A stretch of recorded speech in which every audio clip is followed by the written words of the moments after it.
What's up, everybody? Coast to Coast podcast time here on InsideCarolina.com, emergency edition. And when we have an emergency coast to coast, that usually means some sort of breaking news.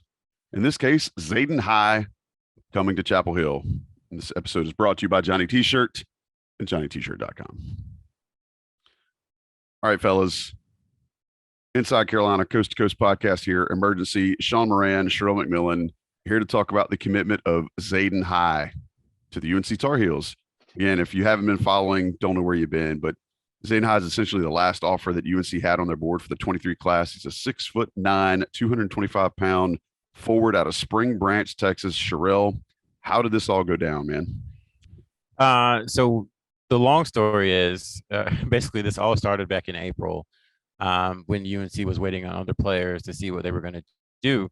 And while they were waiting, they saw High perform at a very elite level that first weekend in April. And so they started talking to him that weekend. Hubert Davis called him and things were advancing. And then they got a commitment from another player. And there was nothing that happened basically until July when that player decommitted from UNC and UNC offered TJ Powell, who committed to Duke, and then Zayden High on back-to-back days before Peach Jam. And from then on, I think it's just been communication with the High family that, he was no longer just a want for UNC, he was a need. And a lot of times people say that. It's not really true. But I think once they got wind that TJ Powell was kind of heading in a different direction, they kind of pounced on High because they even told him that if UNC doesn't get you, then they're done for the class, basically. So he understood how important he was to them. And then they have a clear vision to show him of what they think he can be in the offense and in the scheme.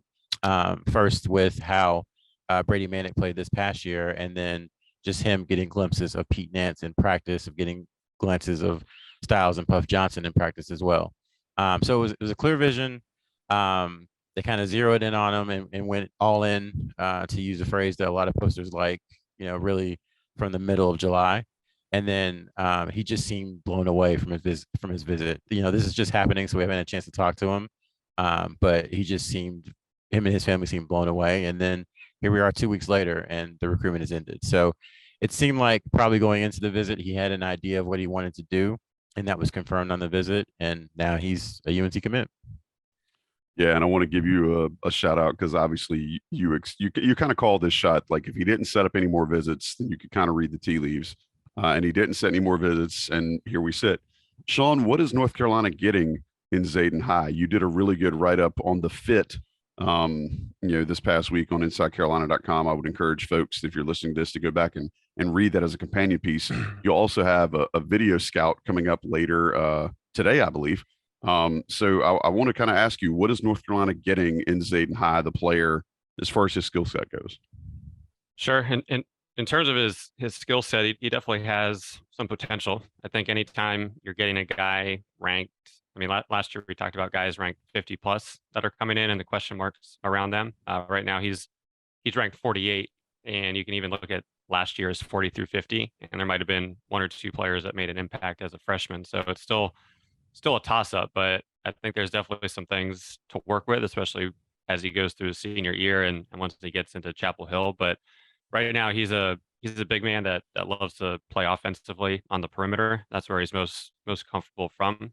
He can get out in transition, whether that's a little ball handling for his size or filling the wings. The main thing that we'll talk about, and it's kind of similar to Seth Trimble, but in a different sense, is how's his shooting ability? Because he does love to shoot from the perimeter, and he does love to shoot a little bit. Well, not as much from mid range, but he's mainly a jump shooter. Not a lot of post possessions, but I think that's something that can change just given his size and body type. From a shooting perspective, and we can get into it probably a little bit more, but has not shot the best percentage either in high school or the 3-point line. But I think a lot of that can hopefully be worked out with better shot selection as he goes. Defensively, he's a guy that he can definitely guard 5s and 4s and be pretty comfortable on some switches on the perimeter. But if you're gonna put him out on an island with a speedy point guard, that's probably where going to cause some issues. But he does have some agility, definitely not a freak athlete, but at the same time, that's something that should keep him around for multiple years and ideally allow him to grow year over year, which I think is a good thing compared to maybe one of the other players from the class that committed that was for sure a one and done. So Zayden High has the prototype of being a multi-year player at UNC that can get better every year. Sean, I want to stay here for a second. In watching some of his film, and I haven't seen as much as you have, he looks like he's not really quick off the bounce. Is that something you feel like he can improve either during his senior year, or is that something that he might be able to benefit from, even just some lower body focus type work with Jonas Sherrell at UNC? Yeah, I mean, I think he could make a big jump both from an agility perspective as well as just increasing the vertical. He's definitely not quick off his feet when he is a pretty good rebounder with his size, both offensively and defensively. But nobody you're gonna talk about getting a quick first jump or an explosive first jump. When you talked off the bounce, he can attack from the perimeter. He's not gonna blow by anybody, but at the same time, if he's matched up with a true five, he might have an advantage that way. And he does have, just from his, how he moves off of screens looking for shots and how he can handle the ball, bringing the ball up or in transition. He definitely has some guard skills for that size, but definitely will need a little bit of work once he's in that weight room and conditioning room to improve on a few things. What do you think the best thing that he'll be known for as soon as he gets onto campus? What's the one, I guess, skill set that he can immediately add to his team other than being a big kid? I think, there's probably two things. Rebounding is that he's going to be able to control the boards down low, as well as he does it despite his propensity to play on the perimeter. He does like to attack the offensive glass, and he can be pretty aggressive. So I think that will continue to improve. So I would say rebounding would be, and I don't know if you're going to say he's known for it, but I think that will be his most stable asset from the time he does step on campus. And then, if I had to buy stock in his shooting, especially right now where it's at 26%, both from his junior season and AAU, I would buy it because I do think he has a pretty good form and fluidity. So I would buy it and think that he can be a true threat as a stretch five, or even potentially toggling between the 4 and 5 with Jalen Washington or whoever else might be in the mix. Sherrell, I'm sure there's an Afro Man joke in here somewhere. Yeah, and I'm kind of mad at myself for not using it yet. But now that UNC has got High, but Ching, did you feel like when you first started seeing him and started kind of following his recruitment, did he feel like a Carolina kid to you? I know there's a certain type that Hubert Davis and the program have typically tried to recruit, just as far as the personality style. Did he feel like a North Carolina kid once you started talking to him and kind of learning more about him? A little bit, because there was that huge gap just in where it was, wow, this could be the next UNC offer if things don't go right with another player, to not on the radar, not thinking about him, nothing, to, oh, wow, they're recruiting him again. I think in getting to know him and his father and family a little bit, they are very serious about basketball. And I think the things that UNC offers, and again, we haven't had a chance to talk to him since this is just happening, but I think the things that UNC offers holistically as a campus, as a university, also drew them there. But then there's something to be said for the big time stage. I think that's was a major draw. Was that UNC's coming off of those huge games in the NCAA tournament and at the end of the regular season, and that's attractive to people. And when we first talked to him, he was very aware of the history of North Carolina. I mean, he says it was a coincidence that he wears number 23, but he's very aware of the history of North Carolina basketball. So I think that played into it as well. But moving forward, I do think he is a good fit. The thing I like about him, I don't want to call it flash because it's not flash really, but it's more spice in his game. Like he's a kind of, if he was a football player, he would play to the whistle blows. He's that type of guy. And it's funny because that's been a question from scouts, and I just don't see it, because when I've seen him, he's played really, really hard. To Sean's point, a lot of times he is the trail guy, you know, or he's picking and popping, but he's always down there, you know, getting his nose dirty in the paint, trying to get rebounds. And um, anybody who plays basketball will tell you that most of rebounding is just desire, and he definitely has that, and that's the way he gets rebounds. Because as Sean said, he's not someone who will overwhelm you athletically. So I think that is, you talk about what can he be known for as soon as he walks on campus. I definitely think he'll be like initially like high energy big man who comes in off the bench for a few minutes. And then as his career progresses, I do think that 3-point percentage will be competent and where UNC likes. Sean, I would be curious to ask you too, from a mechanics perspective. A lot of times when you see big men like this, uh, sometimes they're shocked to have a hitch, and it's not as usually clean as you would see from a wing player. Talk a little bit more about his, his shooting touch or kind of the mechanics he has behind his shot. Sure. So we talked about it a little on the last podcast, and it's been in the fit and the video. But over the course of the UIBL, he was listed as taking over, I think it was around 102 threes. So when, and not to get too stat heavy, but we're getting into the Ken Palm era of hoops, so we'll throw out some stats. But took out a few threes just to remove the ones that were coming end of shot clock that he had to heave up, or end of a quarter that really didn't have much of a chance. So you get down to 94, and out of those 94, and I was actually reading on the fit thread, and I'm sorry, I did have it up, but I'll come up with a poster's name. Actually, it was iBuckets89, who had a pretty good write up and was kind of touched on a few things that I'm looking for in terms of how is he shooting or how is he missing when he is taking those shots. And we talked about the shot selection, where right now he was taking close to 50% of those shots from NBA range or NBA range plus, which shows that he has he has distance, but probably not what you want your big man, or where you want your big man shooting from, especially if some of them are coming early in the shot clock.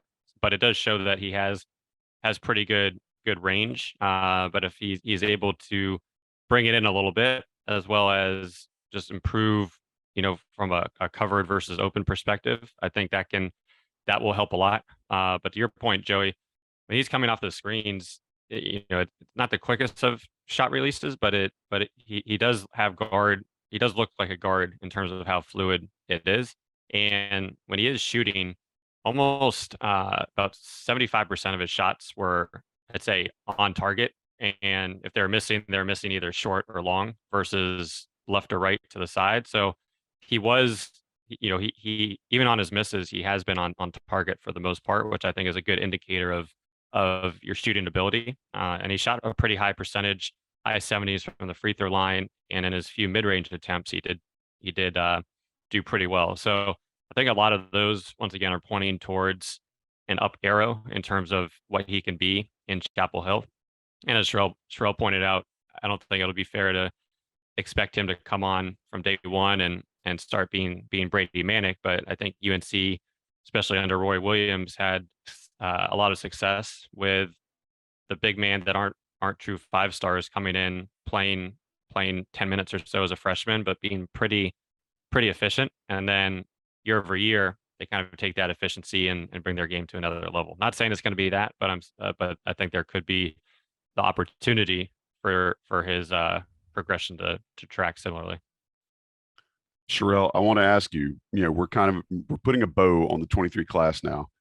Looking back to where things were when the South Carolina player decommitted from this class, can you kind of give a synopsis as to how things kind of now have come from there to here, and just give your sense on how UNC closed out this class, considering where things could have gone, I guess? Oh, I mean, it could have been where, Zayden High goes to Villanova or Michigan. You always look for the programs you're competing against for certain players to tell you about what their strengths are, knowing those programs and their DNA and how they do things. And I think when you're competing with Villanova and Michigan and Texas and Arkansas, then you kind of know, one, you're getting a good player, but two, you're probably getting a guy who might, again, stay around for a couple of years, you're probably getting someone who's pretty skilled because all of those, especially offensively, they all ask of their bigs to do some things that require skill, right? So I think you've got that. So I would say, all things considered, man, it's a huge save for UNC. It could have been disastrous, losing that player and then not being able to recover. But in the end, and this is going to sound controversial, and I don't mean it to, it could be a situation where long term they are better off because, when you play the one and done game, it's called one and done for a reason. They're there for 1 year and then they're out. And so there's a limited amount of time to build chemistry, to get better, to improve. I think we'll see the best Zayden High possible at UNC. With other players who are one and done, you're never going to see the best of them at UNC. So, like I said, all things considered, after they lost that player, they went after TJ Power, who ended up being a top 25 kid, and then Zayden High. And how many times have we said it on here that UNC sweet spot, that 25 to 50, the kid who is good and skilled and plays well, but might have one or two, let's call them deficits, that keeps them from going to the NBA immediately. And I think that's where High fits in. I mean, he could be an NBA player. I don't think that's far-fetched at all, especially with the premium put on shooting if he increases his percentage. However, you would expect it to happen in 2 to 3 years, not 1 to 2 years. So pairing him in the front court with, knock on wood, a healthy Jalen Washington one day, the portal is still there, but you have a foundation that you can build upon. And I think that's just huge for Hubert Davis. All things considered, where things were about 2.5 months ago when they lost Gigi Jackson. Yeah, great recovery by the staff. And I feel like it's one of those situations, and you hit the nail on the head.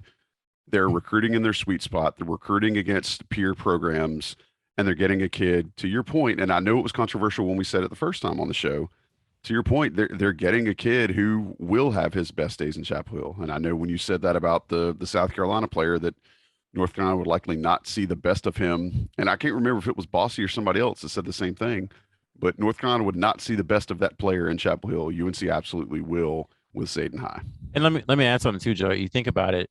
Done with Zayden. They hadn't talked, after April, I think it was like April 20th. They hadn't talked to him at all from April 20th until probably the weekend after Independence Day.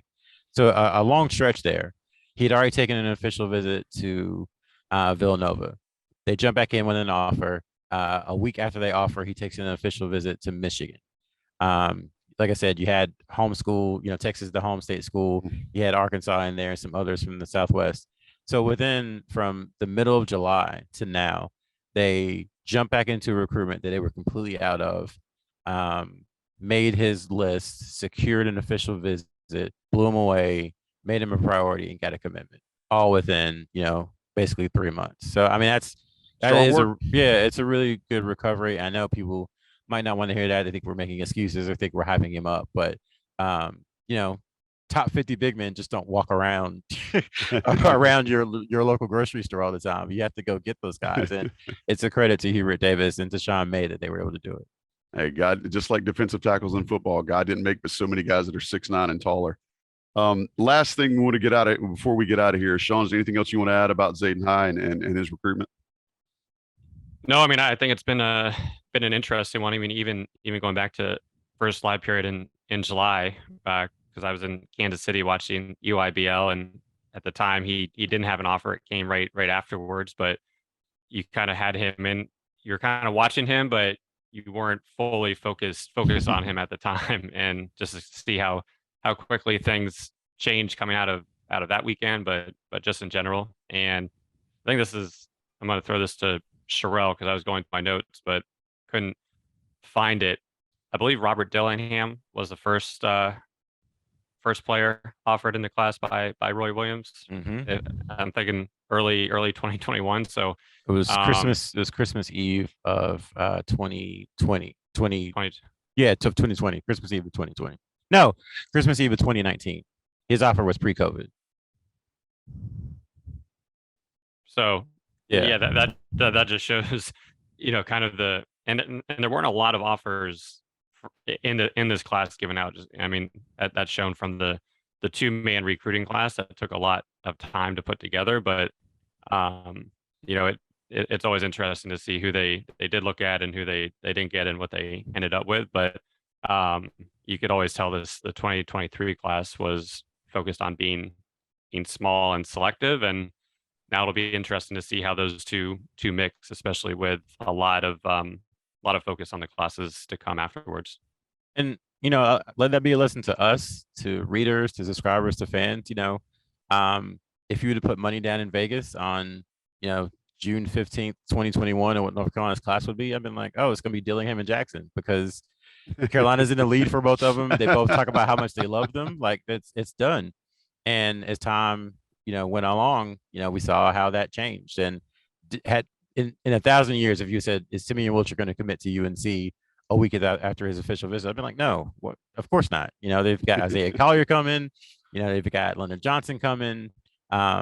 So that was a surprise. And then there was the whole Montez Buzelis kind of flirtation. It was like, well, could that happen? Is he going to visit?